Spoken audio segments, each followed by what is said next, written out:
Assalamualaikum warahmatullahi wabarakatuh. Perkenalkan, nama saya Muhammad Fidal dari Fakultas Agama Islam, Program Studi Ahwalul Syahsyah. Perkenalkan, nama saya Umar Abdurrahman dari Prodi Ahwalul Syahsyah. Nama saya Doni Dayatama, nomor 21102021, jurusan Ahwal Asyahiyah. Di sini kami akan mempresentasikan tugas filsafat umum. Kami dari kelompok 2 bertugas untuk membuat materi tentang apa itu filsafat serta pertanyaan-pertanyaan mendasarnya. Yang pertama, apakah filsafat itu? Orang mengatakan bahwa filsafat tidak membuat roti. Ucapan ini sepenuhnya benar. Filsafat tidak memberi petunjuk-petunjuk untuk mencapai taraf hidup yang lebih tinggi, juga tidak melukiskan teknik-teknik baru untuk membuat bom atom. Sebenarnya, jika di dalam filsafat Anda mencari jawaban yang terakhir terhadap persoalan yang Anda hadapi, yakni jawaban yang disepakati oleh semua filosof sebagai hal yang benar, maka Anda akan kecewa dan bersedih hati.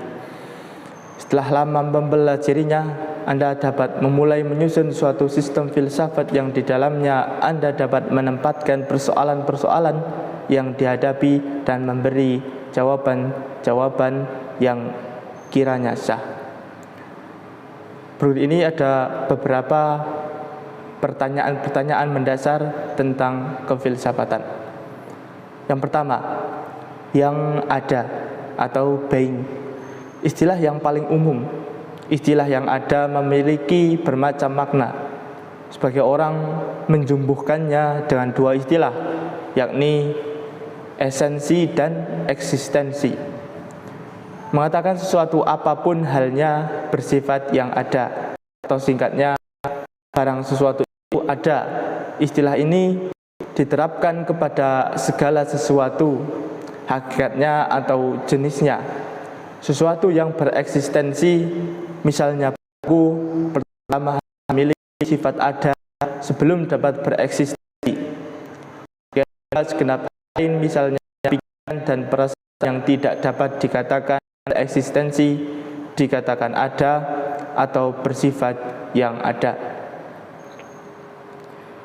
Yang kedua, kenyataan, reality, yang nyata sebagai yang dapat dipercaya. Segala sesuatu mempunyai sifat yang ada, namun hal bersifat atau merupakan kenyataan. Perhatikan impian tentang wanita berambut yang cantik. Sebagai impian tersebut nyata dalam arti impian tersebut adalah impian yang nyata atau benar dan bukan rekaan. Sedangkan wanita berambut yang hanya terdapat dalam impian dan tidak sungguh-sungguh ada, aktual. Cara membedakan antara yang nyata dan tidak nyata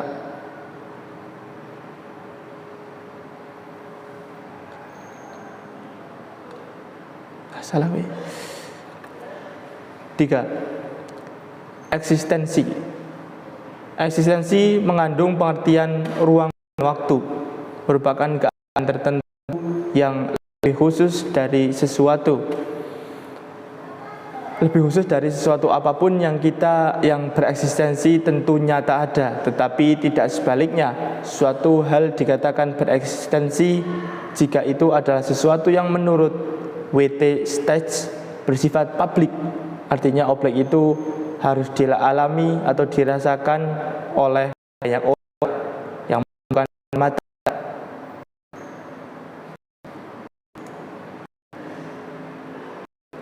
Ini yang dimaksud pengalaman ialah pengalaman indrawi. Misalnya gajah merah jambu, wanita rambut di dalam impian mempunyai sifat yang ada tapi tidak nyata dan tidak bereksistensi. Terima kasih atas waktunya. saya akan melanjutkan materi presentasi. 4. Esensi. Esensi ialah hakikat barang sesuatu. Kini kita membicarakan sejumlah istilah yang berhubungan dengan sesuatu yang khusus. Perhatikanlah suatu segitiga. Suatu segitiga tidak bereksistensi karena apa yang kita jumpai di dalam eksistensi hanyalah hal-hal yang mendekati segitiga. Namun demikian, suatu segitiga bersifat nyata. Segitiga itu bukan impian atau hayalan.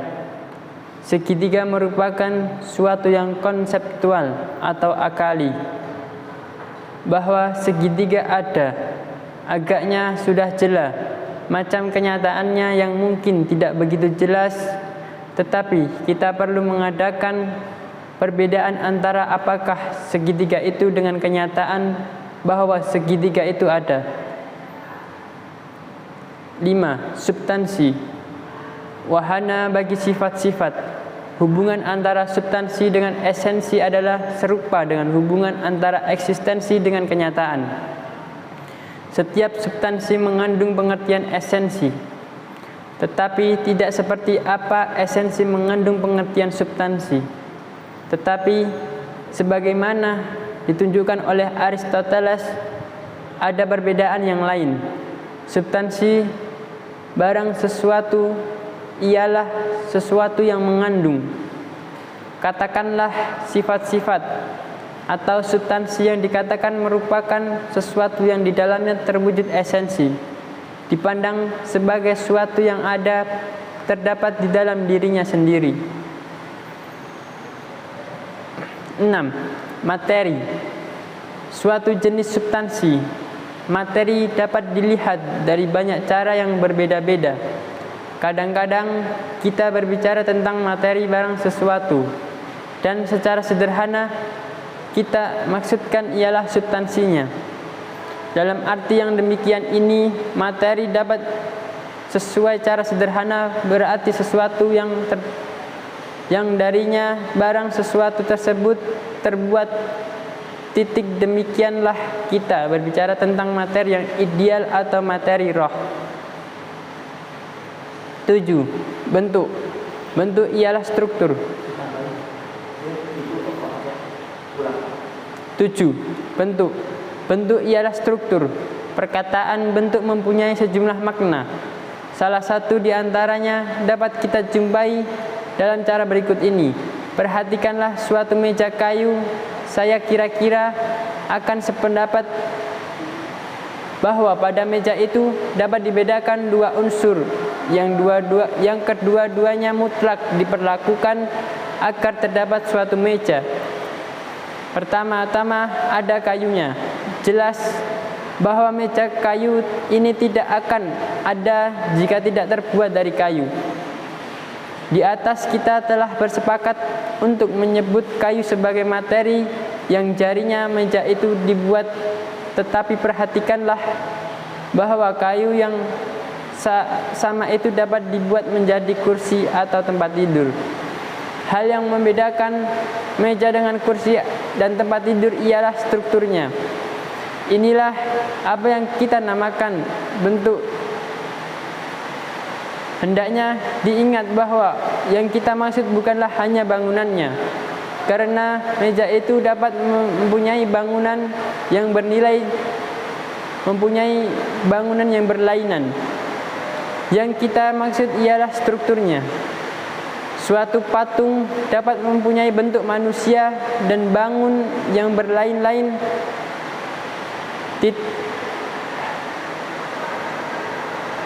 Suatu patung dapat mempunyai bentuk manusia dan bangunan yang berlain-lain. Semuanya dapat menyatakan bentuk yang sama itu. Tetapi tidak sesuatu pun mempunyai esensi manusia karena patung itu bukanlah manusia. 8. Perubahan. Perubahan sebagai suatu proses. Kita dapat mendefinisikan perubahan sebagai apa yang terjadi bila sesuatu hal menjadi hal yang lain dari hal itu sendiri. Dengan kata lain, perubahan adalah peralihan sesuatu hal dari keadaannya, sekarang menjadi bukan keadaannya. Dari bukan keadaannya menjadi keadaannya sekarang. Sebagai contoh, pada proses perubahan dari keadaan anak-anak menjadi keadaan dewasa, orang kehilangan banyak kualitas yang ada pada suatu ketika ia miliki dan mendapatkan banyak kualitas yang tadinya tidak ia punyai. Orang menjadi sesuatu yang tadinya ia hanya memiliki potensinya dan kehilangan sesuatu yang tadinya sungguh-sungguh memiliki. Jadi perubahan ialah proses dari keadaan potensial menjadi keadaan aktual dan dari keadaan aktual menjadi keadaan potensial. Ada banyak macam perubahan dan hal ini telah dibicarakan oleh Aristoteles 384 sampai 323 sebelum Masehi. Ada pertumbuhan baik dalam kualitas maupun kuantitas, ada kemunduran dan ada pada perkembangannya. Perkembangbiakan. Ada perubahan pada hubungan relasi dan khususnya perubahan dalam lingkup ruang dan waktu. Kita cenderung berpikir tentang perubahan hanya sebagai perubahan dalam kualitas, yang hendaknya diingat bahwa perkataan tersebut mempunyai arti yang jauh lebih luas. 9. Sebab akibat sebagai keadaan yang berhubungan. Ini adalah satu di antara istilah-istilah yang paling sulit dalam kamus kefilsafatan. Saya merasa sangat berbahagia jika saya dapat memberikan definisi yang memadai, tetapi agaknya satu-satunya yang dapat saya lakukan ialah menunjukkan jumlah unsur dalam istilah tersebut. Salah satu di antara kesulitan-kesulitan dalam menjelaskan istilah kualitas adalah karena istilah tersebut sedemikian rupa terjadinya dengan pengalaman, sehingga kita semuanya merasa pasti telah mengetahui dengan tepat maknanya. Kita tidak mengetahuinya. Suatu sebab sering dikira sebagai suatu perantara yang mengadakan perubahan atau mencegah perubahan. Penjelasan seperti ini pun bahkan terdapat kesukaran. Menurut fisika, suatu benda yang bergerak dalam garis lurus akan tetap dalam keadaan bergerak tersebut kecuali jika dipengaruhi oleh kekuatan dari luar. Hal ini perlu ditunjukkan. Pertama, dimungkinkan adanya perubahan tempat tanpa adanya sebab dari perubahan itu. Diperlukan untuk menimbulkan suatu corak perubahan tempat yang berlainan atau untuk membatalkan gerakan tersebut. Kedua, dalam hal ini yang merupakan sebab tersebut ialah kekuatan dari luar. Ini merupakan gagasan yang sama yang hanya benar bagi corak-corak sebab tertentu dan tidak bagi sebab-sebab yang lain. 10. Hubungan. Relasi sebagai koneksi. Istilah ini merupakan salah satu di antara pengertian-pengertian terdalam yang terhadapnya kita hanya dapat menunjukkan unsur-unsur tertentu tanpa mencoba untuk memberikan suatu definisi yang cermat. Dua hal dikatakan berhubungan jika hal-hal tersebut saling berkaitan atau jika ada suatu koneksi di antara kedua hal tersebut.